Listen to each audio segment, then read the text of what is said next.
नमस्कार दोस्तों, मैं श्रीधर। आप देख रहे हैं नेताजी डॉट लाइव। जैसा कि आप जानते हैं कि नेताजी डॉट लाइव के माध्यम से हमारी कोशिश होती है कि हम आपके पसंदीदा नेताओं के दिए गए वक्तव्य और भाषण आप तक पहुंचाए। इस कड़ी में देखते हैं छत्तीसगढ़ विधानसभा का मानसून सत्र 22 जुलाई को प्रारंभ हो रहा है।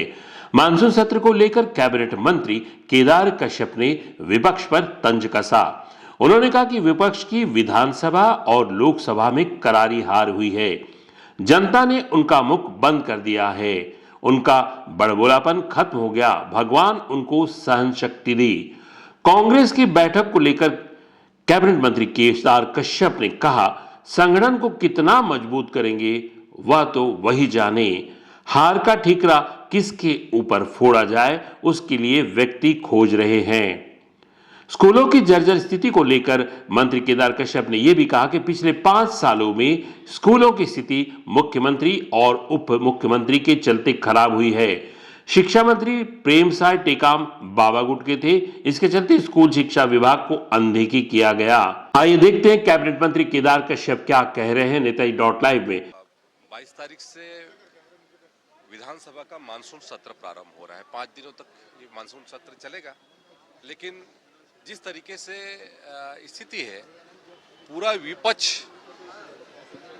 विधानसभा और लोकसभा के जो करारी हार मिली है उससे वो बिल्कुल खामोश बैठा हुआ है, क्योंकि जनता ने उनका मुंह बंद करा दिया है।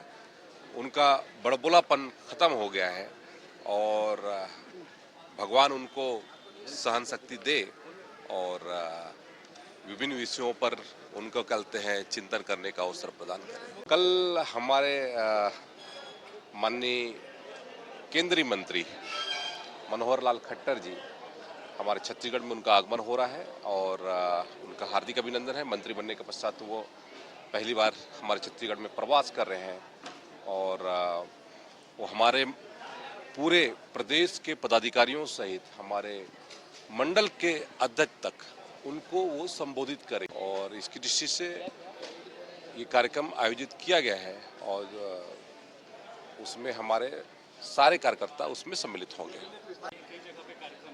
उसकी परसों बैठक है 11 तारीख को अपने मंत्रालय में और उस पर बहुत सारे विषयों में चर्चा होगी। 5 वर्षों के बाद ये वित्त आयोग की बैठक है और हमारे छत्तीसगढ़ की दृष्टि से क्या आगे के विजन के साथ में काम करना है, उस दृष्टि से उसमें बहुत सारे विषयों को तय किया जाएगा। अब वो कितना मजबूत करेंगे संगठन को वो तो वो बता पाएंगे, लेकिन कुल मिलाकर ये है कि हार का ठीकरा किसके ऊपर फोड़ा जाए, इसके लिए वो व्यक्ति ढूंढने की कोशिश कर रहे हैं। केंद्रीय वित्त की टीम भी आ रही है, सर्वे करेगी। पिछले 5 वर्षों में जो स्कूलों के हालात थे वो बद से बदतर स्थिति में हो गए। सरकार के मुख्यमंत्री और जो तत्कालीन जो वहाँ पर उस समय में उप मुख्यमंत्री थे, उनके बीच में आपसी लड़ाई के चलते और उस समय जो शिक्षा मंत्री थे प्रेमसाय टेकाम जी, उनके कारण से, क्योंकि उनको कहते हैं बाबा के गुट का माना जाता था, उसके कारण से उस विभाग की अनदेखी की गई। लेकिन छत्तीसगढ़ की भारतीय जनता पार्टी की सरकार, विष्णुदेव साय की सरकार शिक्षा विभाग को प्रथम कालतः श्रेणी में रखती है और उसकी चिंता करती है और शिक्षा व्यवस्था सुदृढ़ हो इसकी कोशिश करती है। चलिए, थैंक यू। साथ ही ये भी देखते हैं Congress chief PCC chief Deepak Baij Kedar Kashyap के उस बयान पर क्या प्रतिक्रिया दे रहे हैं। दीपक बैज के अनुसार केदार कश्यप गलतफहमी में है। मानसून सत्र ऐसा ना हो कि मंत्रियों को सदन से भागना पड़े।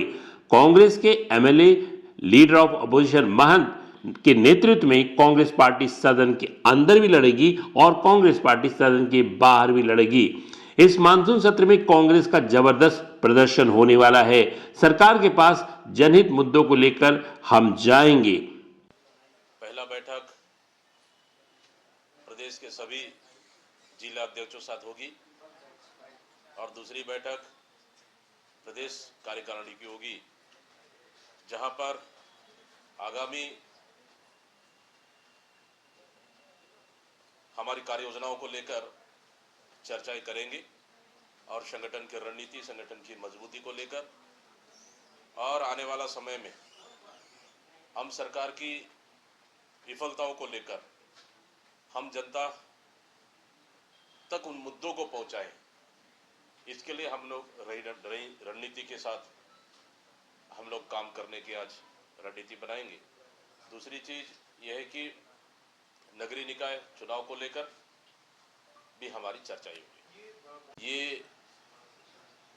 ये जो समय है खेती किसानी का समय है, जहां सीधा सीधा तहसील ऑफिस से जुड़ी हुई है और स्कूल शिक्षा सत्र शुरुआत हो चुकी है और सभी बच्चों को जाति निवास आय बनाने के लिए तहसील ऑफिस की जरूरत पड़ती है, राजस्व विभाग की जरूरत पड़ती है। इन परिस्थितियों में अगर राजस्व विभाग का अगर ऑफिस बंद है, पटवारी अगर हड़ताल में है, तो मतलब राजस्व विभाग पूरी तरह से बंद पड़ा हुआ है। सरकार को तत्काल इस पर निर्णय लेना चाहिए, उनकी मांगों को सुनना चाहिए और तत्काल उन्हें कार्य क्षेत्र में वापस भेजना चाहिए, ताकि किसान और हमारे छात्र छात्राएं न भटके। इस पे सरकार को गंभीरता से विचार करनी चाहिए। भारतीय जनता पार्टी की इस 6 महीने की सरकार में सरकार बुरी तरह से विफल हो चुकी है, फेल हो चुकी है। इसलिए इसी घबराहट में और इसी डर की वजह से ये एंटी इनकम्बेंसी को रोकने के लिए इस तरह का बैठक भारतीय जनता पार्टी आयोजित कर रही है। कैबिनेट की बैठक में कुछ निर्णय होना नहीं है। अभी तक तो जो खाली पद है 2 मंत्रियों को, उसको नहीं भर पाई है और शिक्षा व्यवस्था पूरी तरह से चरमरा चुकी है, भगवान भरोसे चल रही है। तो इस परिस्थिति में कैबिनेट बैठक में क्या निर्णय करेंगे, क्योंकि मेन जो समय है अभी तो शिक्षा सत्र चल रही है, शिक्षा व्यवस्था को दुरुस्त करना है और सरकार इसमें बुरी तरह से फेल हो चुकी है। दूसरे कहते आ रहे हैं कि सिर्फ वाहवाही लूटने के लिए भारतीय जनता पार्टी की सरकार आदिवासियों को मारने का लगातार मार रही है और आदिवासियों पे अत्याचार भारतीय जनता पार्टी सरकार में बढ़ा है।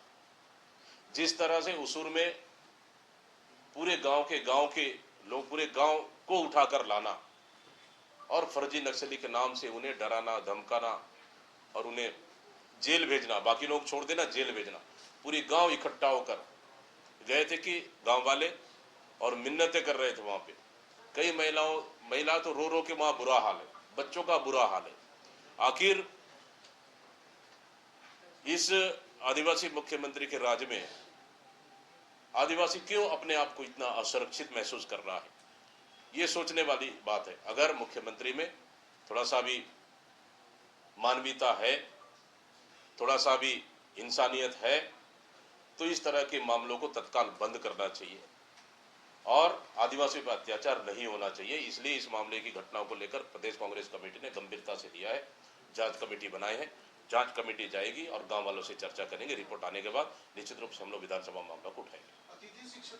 आपने देखा छत्तीसगढ़ के कैबिनेट मंत्री केदार कश्यप ने किस तरह से अपने बयान के जरिए कांग्रेस पार्टी को घेरा। वहीं पर उनके उस बयान पर पीसीसी चीफ दीपक बैज ने क्या कहा। हमारे इस चैनल में बने रहने के लिए पहले की तरह हमारे इस चैनल को लाइक करें, शेयर करें और सब्सक्राइब करें। साथ ही कमेंट बॉक्स में जाके हमें कमेंट्स करें कि आप किन नेताओं को सुनना चाहते हैं, किन विषयों पे सुनना चाहते हैं, किन नीतियों पे सुनना चाहते हैं, ताकि आने वाले एपिसोड में हम उन पर अपने विचार व्यक्त करें, उन पे हम एपिसोड बनाएं और आप तक पहुंचाएं, ताकि आपको उन बातों में गहराई से उन बातों की जानकारी हो जाए जिन्हें आप जानना चाहते हैं। नमस्कार। नेताजी .live के प्रायोजक हैं Satyadeep diagnostic and clinic, Supela, Bhilai.